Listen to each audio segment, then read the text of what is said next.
आता आपण सर्वात महत्त्वाचा प्रश्न घेऊ.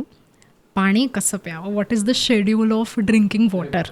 रेसिप्रोकली तुम्ही आवळा खा व्हिटॅमिन सी मधला सहज टाकणे, लिंबू टाकणे हे सुद्धा अगदी चुकीचं आहे. भूक आणि तहान ही संज्ञा देवानी प्रत्येकाला दिलेली आहे नॅचरली. ठीक आहे, मनुष्य सर्वात बुद्धिमान प्राणी आहे पृथ्वी तलावावरचा, त्याला समजतं. पण गाईच्या वासरूला पण समजतं. म्हणजे अतिजलपान हे विषवत राहतं. त्यातल्या त्यात प्रकृतीनुसार त्याच्यामध्ये व्हॅरिएशन्स असतात, परंतु तहान लागते तेवढंच पाणी प्यायचं आहे. अतिरिक्त मात्रेमध्ये पाणी प्यायचं नाही.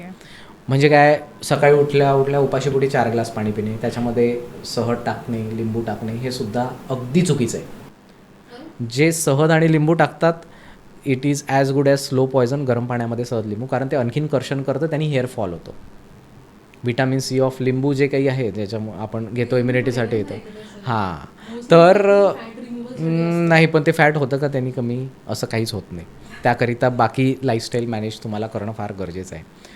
तर त्याने तुमचं हेअरफॉलच होईल त्या लिंबूने. रेसिप्रोकली तुम्ही आवळा खा व्हिटॅमिन सी मधला, म्हणजे व्हिटॅमिन सी त्याच्यामध्येही जास्त आहे, तर त्यांनी तुमची हेअर रिग्रोथ होईल, चांगल्या पद्धतीने केसांना पोषण होईल.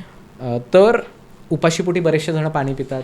मग कोणी म्हणतं की जेवणानंतर 1.5 तासांनी पाणी प्या, कोणी म्हणतं जेवणानंतर 2 तासांनी पाणी प्यायचं, कोणी म्हणतं जेवणानंतर 1 तासांनी पाणी घ्यायचं.